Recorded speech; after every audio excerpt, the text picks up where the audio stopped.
lifting weights is a way of life. It's a central focal point of my life.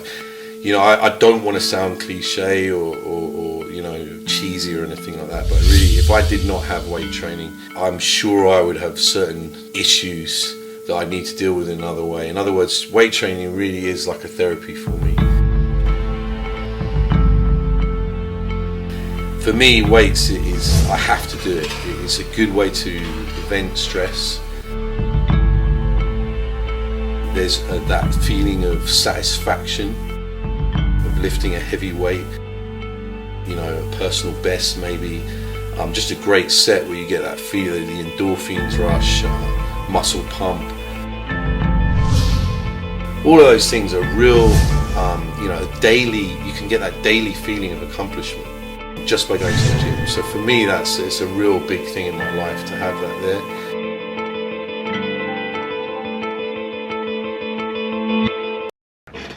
Okay, welcome back to another episode of Project 1229.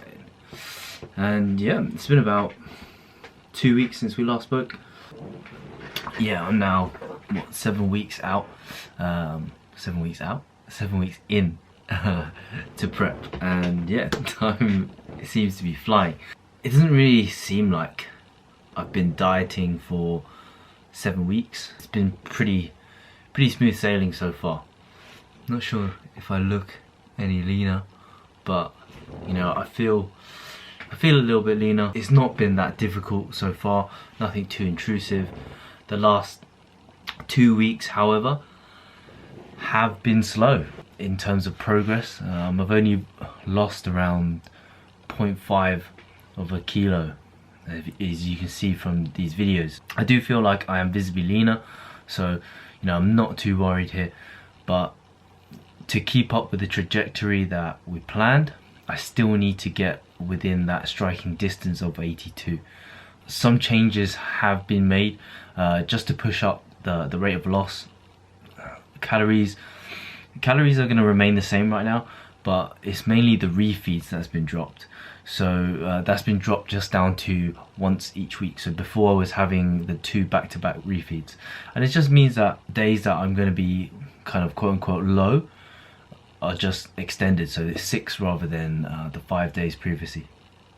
And now steps have been bumped up to around 10,000 each day, so more like, you know, your normal Gen Pop. This takes down the total calories for the week, and I'm basically just pushing a little bit harder now. And this I feel is fine. I currently have lots of energy, you know, I have lots of body fat, as you can see. I think it's smarter to be more aggressive early on and to be more assertive later, because you're likely going to lose more muscle being aggressive later in the prep. So far, I've been on this for around a week now, and my weight is still kind of sitting strong around that, you know, 83.5 mark, and just maybe slightly under. It went up, if you can see on the spreadsheet, a touch on the Sunday and the Monday, just due to that being the refeed, and Monday also being my rest day. It is down compared to the other refeeds and other rest days if we look back on my previous numbers. Weak snow in the UK has definitely made steps a little bit trickier, and I noticed a little bit of hunger towards my 6th low day, so the first week of trialing it. But overall, it's still very much a doable prep so far. So since about 2 weeks ago, I think last week maybe, the shows were announced for the contest season. Well, mainly the UK DFBA. The BNBF had already released their contest dates earlier in the year. The UK DFBA, it looks like there's not going to be any shows in the first half of the year due to the current climate. It looks like it's just going to be from, I think it's June or July onwards. Planning shows, other than, you know, giving yourself enough time, well, I suppose it's part of giving yourself enough time, it's actually really important for anybody looking to compete. So whether you're a veteran, so a seasoned pro, or if you're, you know, the first time competing, this is probably the most important thing in regards to setting up your season and looking your absolute best. the first thing that you really need to decide is, what is your end goal? What do you want to achieve in that season? Do you just want to compete for the first time and just do any show? Or do you want to push yourself, and do you think that you're good enough to reach the finals? So this is massive because the finals is very, very close to the end of the year. And if you compete in the early shows, then it could be 6 months of holding that lean physique before you reach the finals. So that's pretty much what I did in 2019, where I was already struggling in my prep towards the end in May, and then I had to now hold that physique all the way up for another 6 months until October, November time. And you know, as a non-experienced competitor, that was a very, very difficult experience. So if you do want to go to the finals, it's really important to, you know, play around with that and go potentially for the later qualifiers in the year to get that qualification, because then you would only need to hold that physique for another potentially 4 weeks before the finals. So you want to get in and out as quickly as possible. You don't want to hold that physique as much as it looks good. You don't want to hold that physique for such a long period of time, because it's not good in terms of your health and in terms of just your general day-to-day living. But there's absolutely nothing wrong with the earlier shows in the year. If you want to just compete for the experience, it's your first time, you don't really want to go to the finals, by all means do those earlier shows, because you can pick that show, you can do that show, and you can pull the plug at any time. You can end your contest prep season, you know, in June, July. You don't need to diet all the way to October. But if you do want to get to the finals, then I think it is very wise to do the shows later in the year. The federations are also really good in terms of, it makes it very easy for you to plan your contest prep season ahead. They generally hold their shows around the same time each year, so you pretty much know that these shows are always going to happen around the same months every single year, whether it's going to be the second week of that month or the last week of that month. The federations have done really, really well in making it an easy prep for you. So take advantage of that. Have a look at what the trends are over the years. Has it always been in September? Has it always been in May? And pick your shows wisely ahead of schedule.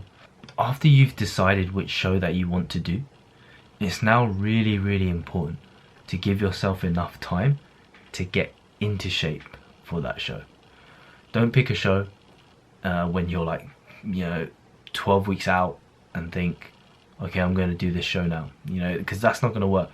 You may potentially need longer than 12 weeks to get ready.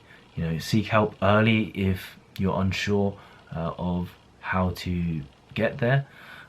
Let someone assess your physique, tell you roughly how long it's going to take you, how much body fat that you need to gonna have to get off, how much, you know, you potentially may weigh getting on stage, and that may shock you, but have a very, very open mind with that. You know, contest preps are generally going to last anywhere between the 20 to 30 week range, and the most important thing is not to compare yourself with untested, you know, Mr. Olympia standard preps, which is kind of what we see mostly on the internet, because it's likely that, one, if you're natural, you're not going to have that level of muscle tissue, and two, you're not going to have that supplemental assistance. Natural preps just generally take longer. You have nothing to lean on, and in order for you to look your best, it's very, very important to give yourself enough time so you're not rushed. And I'm telling you all of this because this is out of experience and bad experience, because in 2019 I did all of these things that I'm telling you not to do. I turned up and started dieting at 16 weeks out. I did a contest prep crash diet. I needed more time. I did a show earlier in the year without planning for anything later. I wanted to just kind of do that show but ended up qualifying and then having to stay in shape whilst after finishing a crash diet and already struggling for, you know, another 6 months. I recovered fairly well, but there is a lot of people who also don't recover from that situation, and they end up hating bodybuilding after that one season. There's a lot of negative side effects to dieting until your physique is super lean, because we're not meant to be in that position, you know. I struggled with hunger for most of that year. Even post-contest, I struggled with food, and I would deem myself as someone who has a very good relationship with food overall. Planning ahead and planning the path ahead and the right path, it's not just about turning up at your best, but it's also about having a very good recovery process afterwards, and just in general for an overall better experience. If you want to compete for a long time, you don't want to finish the season thinking, nah, I don't know if I want to do this again. So yeah, basically don't be me, be smarter, and hopefully my experience and my video can help some of you who are looking to compete for the first time. That's pretty much it from me, and we shall speak more in episode 3. Thanks for watching, much love, peace.